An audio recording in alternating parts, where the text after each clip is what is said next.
والذاکرین اللہ کثیرا والذاکرات اعد اللہ لهم مغفرۃ واجرا عظیما صدق اللہ العظیم۔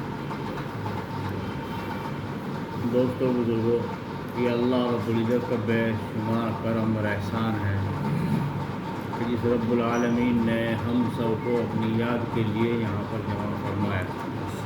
اب تعالیٰ شان ہو ہمارے اس وقت کے بیٹھنے کو قبول فرمائے۔ جو اللہ تبارک و تعالیٰ نے اس مجلس پر انعامات رکھے ہیں وہ اللہ ہم سب کو عطا فرمائے۔ اللہ پاک فرما رہے ہیں کہ اللہ کا ذکر کرنے والے مرد اور اللہ کا ذکر کرنے والی عورتیں اللہ سبحانہ و تعالیٰ نے ان کے لیے بہت بڑا اجر کا وعدہ فرمایا۔ عظیمہ، اجرن عظیمہ، بہت بڑا اجر ہے جس کے بارے میں فرمایا گیا کہ وہ کسی کو خبر بھی نہیں ہے کہ کیا عطا فرما ہے۔ کیونکہ یہ مجلس اللہ کے ذکر کی مجلس ہے، اللہ سبحانہ و تعالیٰ کی یاد کے لیے جمع ہونا ہے۔ حضور پاک صلی اللہ علیہ وسلم نے ارشاد فرمایا کہ وہ قدم جو اللہ کے ذکر کے لیے اٹھتا ہو وہ سب سے بھاری قدم ہے جو اللہ کے لیے اٹھاؤ، اللہ کے نام کے لیے اٹھاؤ، اللہ کے ذکر کے لیے اٹھاؤ۔ اور یہ اللہ کا ذکر کوئی معمولی چیز نہیں، اللہ کا ذکر دوا بھی ہے، دعا بھی ہے، غذا بھی ہے، شفا بھی ہے۔ ہر چیز اللہ سبحانہ و تعالیٰ نے اس کے اندر رکھی ہے۔ تمام انبیاء علیہ السلام سے لے کر حضرات صحابہ رضوان اللہ تعالیٰ علیہ مجمعین، تابعین، بزرگان دین، اولیاء اللہ، سب نے اللہ کا ذکر کثرت سے کیا ہے۔ سرور دو عالم جناب رسول اللہ صلی اللہ علیہ وسلم کئی دن کا کھانا پینا لے کر غار میں بیٹھ جاتے ہیں اور وہاں بیٹھ کر اللہ کا ذکر کیا کرتے ہیں۔ سوال ہوتا ہے کہ کئی دن غار میں بیٹھے رہتے، نماز، روزہ، صدقہ، خیرات، یہ کہاں گیا کہ ابھی تک اس وقت تک فرض نہیں ہوا ہے۔ نماز، روزہ، صدقہ، خیرات، جہاد، دعوت، ابھی تک صرف کیا تھا؟ اللہ کا ذکر تھا، اللہ کو یاد کرنا۔ اللہ سبحانہ و تعالیٰ نے اپنے نبی پاک صلی اللہ علیہ وسلم کو کثرت سے ذکر کرنے کا حکم فرمایا، اور ایک حدیث میں آیا ہے کہ حضور اکرم صلی اللہ علیہ وسلم خود ارشاد فرماتے ہیں کہ مجھے ایسی مجلسوں میں بیٹھنے کا حکم دیا گیا۔ ایسی مجلسوں میں؟ اللہ کے ذکر کی مجلسوں میں۔ اور یہ اللہ کے ذکر کی مجلس اتنی اونچی مجلس ہے کہ اول تو اس مجلس میں ہر انسان کی فرشتوں سے ملاقات ہوتی ہے،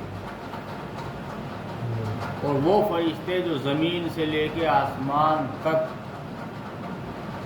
اتنے بڑی تعداد فرشتوں کی جمع رہتی ہے اس مجلس میں۔ اور اس مجلس میں اللہ پاک نے مغفرت کے وعدے فرمائے، مغفرت فرماتے ہیں، اور اس مجلس کے بعد جو دعائیں کی جاتی ہیں اللہ پاک اس کو قبول بھی فرماتے ہیں۔ یہ اتنی اونچی مجلس ہے کہ مجلس کا کوئی معمولی بات نہیں ہے کہ مجلس کا بیٹھ جانا اور ذکر اللہ کر لینا یہ کوئی اصل نہیں ہے۔ قرآن سے، حدیث سے یہ ثابت ہے اللہ کے ذکر کی مجلس اور اللہ کے ذکر کی اجتماعی طور پر کرنا، اللہ کا ذکر کرنا، یہ قرآن حدیث سے ہی ثابت ہے۔ بہت سے حضرات کہہ دیتے ہیں کہ بھئی یہ قرآن حدیث کے خلاف ہے، ایک جگہ جمع ہونا اور پھر اللہ اللہ کرنا، پھر اور رخ کے نچانا اور زور زور سے کرنا، اللہ اللہ کرنا، یہ قرآن حدیث سے نہیں ہے، تو اپنی من گھڑت ہے۔ بلکہ اللہ سبحانہ و تعالیٰ نے قرآن کریم کے اندر ارشاد فرمایا وَسَبِّحُوهُ بُكْرَةً وَأَصِيلًا، کہ تم صبح اور شام اللہ کو کثرت سے یاد کرو۔ صبح فجر کی نماز سے لے کے اشراق تک، صبح فجر کی نماز سے لے کر اور اشراق تک، اور شام کو عصر کی نماز کے بعد اللہ کا ذکر کرنے کا حکم دیا گیا ہے۔ اس وقت باتیں کرنا بھی مکروہ لکھا ہے کہ اس وقت باتیں نہیں کیے جائیں بلکہ اللہ کا ذکر ہی کیا جائے۔ جو بندہ اللہ کا ذکر کرتا ہے اللہ سبحانہ و تعالیٰ اس کا ذکر فرماتا ہے۔ کتنی بڑی بات ہے کہ جس بندے کا اللہ پاک ہی ذکر فرما رہے ہوں۔ ہمارے حضرت فرماتے ہیں کہ دیکھو یہ اللہ سبحانہ و تعالیٰ نے جو اعلان فرمایا ہے فاذکرونی اذکرکم، تم مجھے یاد کرو میں تمہیں یاد کروں گا، کہ بندہ اپنا بھی اللہ سبحانہ و تعالیٰ کو یاد نہیں کرتا، پہلے اللہ سبحانہ و تعالیٰ نے بندے کو یاد کیا، پھر بندے نے اللہ کو یاد کیا، پھر اللہ پاک نے بندے کو یاد کیا۔ دو یادوں کے بیچ میں بندے کی یاد جب اللہ سبحانہ و تعالیٰ کے تک پہنچتی ہے تو اللہ سبحانہ و تعالیٰ کے یہاں سے پھر اس کی مغفرت کے فیصلے ہوتے ہیں۔ اور اللہ فرماتے ہیں کہ دیکھو میرے اس بندے کو جاؤ اگر یہ کسی مصیبت میں ہے تو اس کی پریشانیوں کو حل کیا جائے، یہ پریشانی میں ہے تو اس کی پریشانیوں کو دور کی جائے، فرشتوں کو مدد کے لیے بھیجا جاتا ہے۔ اللہ کا ذکر آپ علیہ الصلوۃ والسلام نے بھرے مجمع میں دشمنوں سے مقابلے کے وقت بھی اللہ کے ذکر کو نہیں چھوڑا، وہاں بھی اللہ کو یاد کیا۔ حضور اکرم صلی اللہ تعالیٰ علیہ وسلم ایک موقع پر اللہ سے رو رہے ہیں اور دعا مانگ رہے ہیں، اے اللہ اگر آج یہ مختصر سے مسلمان یہ میرے پیارے اگر یہ ختم ہو گئے تو کوئی نام لینے والا نہیں رہے گا۔ اور آپ نے جا کر خیمے میں سجدے میں سر رکھ کر اللہ تبارک و تعالیٰ کے سامنے دعائیں مانگی، اللہ تو مدد فرما دے، اس لشکر کی مدد فرما دے، یہ تیرے دین کے لیے آ رہے ہیں ان کی مدد فرما دے اور ان کی حفاظت فرما دے۔ اللہ سبحانہ و تعالیٰ کی طرف سے فرشتوں کا ایک لشکر آیا اور پھر دشمنوں کا مقابلہ کیا۔ حضرت صدیق اکبر رضی اللہ تعالیٰ فرماتے ہیں کہ میں نے اس وقت میں جا کر دیکھا جناب رسول اللہ صلی اللہ علیہ وسلم کو، کیونکہ دو صحابہ رضوان اللہ تعالیٰ علیہ مجمعین جہاں پر آپ علیہ الصلوۃ والسلام سر سجدے میں رکھ کر اللہ سے دعا کی طلب کر رہے تھے، اللہ سے دعائیں مانگ رہے تھے، اس خیمے کے بعد دو صحابی کھڑے ہوئے تھے اور یہ حکم دیا گیا تھا صحابہ کو کہ کوئی اندر داخل نہ ہو، کوئی بھی اندر داخل نہ ہو، بس میرا مولا ہو اور میں ہوں، میں اللہ سے مانگوں گا۔ صدیق اکبر رضی اللہ تعالیٰ عنہ آئے اور آ کر کہا کہ بھائی مجھے اندر جانا ہے، تو آپ نے صحابہ نے فرمایا کہ اندر آنے کو حضور پاک صلی اللہ علیہ وسلم نے منع فرمایا کہ کوئی اندر نہ جائے، تو آپ نے فرمایا کیا یہ بھی کہا ہے کہ صدیق بھی نہ آئے، صدیق بھی اندر نہ آئے؟ کہ نہیں یہ نہیں کہا ہے، تو بس یہ نہیں کہا تو مجھے جانے دو۔ آپ اندر گئے تو آپ نے جا کر کے یہ نہیں کہا جا کے کہ اٹھ جاؤ جی بس اب تو فتح ہو گئی کامیابی ہو گئی، آپ نے پہلے اس سنت کو زندہ کیا کہ جو آپ علیہ الصلوۃ والسلام کر رہے تھے، آپ نے سر سجدے میں رکھ کر دھیان اور توجہ سے سنا کہ پیارے حبیب صلی اللہ علیہ وسلم اللہ کے سے کیا حمد کر رہے ہیں، اللہ کی کیا بڑائی کر رہے ہیں، کیا الفاظ بول رہے ہیں۔ حضرت صدیق اکبر رضی اللہ تعالیٰ عنہ نے بھی سر سجدے میں رکھ کر سر سجدے میں رکھا اور وہی پڑھا جو حضور پاک صلی اللہ علیہ وسلم پڑھ رہے تھے۔ کیا پڑھ رہے تھے؟ یا حیو یا قیوم یا حیو یا قیوم یا حیو یا قیوم یا حیو یا قیوم۔ تو آپ نے بھی وہیں سجدے میں سر رکھا یہی کلمات پڑھا۔ فرمایا کہ اگر اللہ کی مدد شامل حال کرنی ہو تو ان کلمات کو پڑھے، تو مشکلوں سے حل ہو جاتا ہے، مشکلوں سے نکل جاتا ہے، آسانی اللہ پاک فرما دیتے ہیں۔ یہاں سے یہ بھی سبق ملتا ہے کہ حضور پاک صلی اللہ تعالیٰ علیہ وسلم کی سنتوں کے اندر عمل کرنے میں کتنے بڑے فائدے ہیں۔ تو صدیق اکبر رضی اللہ تعالیٰ نے پہلے آپ کا طریقہ اپنایا، کیونکہ اللہ سے ہم کلام ہو رہے ہیں، ایک دم ڈائریکٹ نہیں اٹھا سکتے ہیں، تو آپ نے بھی سر سجدے میں رکھ کر وہی کلمات دہرائے اور پھر آپ نے اٹھے اور آپ نے اٹھا کر حضرت کو اٹھایا کہ اللہ پاک نے ہمیں کامیابی عطا فرمائی، تو اللہ پاک نے ہمیں کامیابی عطا فرمائی۔ حضور پاک صلی اللہ علیہ وسلم نے فرمایا کہ ان کلمات کی بدولت اللہ پاک نے یہ ہمیں فتح عطا فرمائی، یا حیو یا قیوم کی بدولت اللہ پاک نے کامیابی عطا فرما دی۔ تو ہم بھی اگر چاہتے ہیں کہ اللہ کی مدد ہماری بھی ساتھ ہو، اللہ کی مدد ہمارے بھی ساتھ رہے، تو ہمیں بھی یا حی یا قیوم کا ورد کرنا چاہیے۔ بہت اونچے کلمات۔ حضرت یونس علیہ السلام مچھلی کے پیٹ میں ہے، اللہ پاک نے وہیں وہ آواز سنوائی کہ دیکھو اس گہرائی کے اندر، اس اندھیرے کے اندر مجھے یاد کرنے والے یہاں بھی ہے۔ اگر نجات اور بخشش آپ کو مل سکتی ہے وہ میری یاد ہی سے مل سکتی ہے۔ تو وہاں آپ نے جو اللہ کی حمد اور اللہ کی بڑائی سنی، وہ سننے کے بعد پھر آپ نے بھی لا الہ الا انت سبحانک انی کنت من الظالمین کو پڑھا۔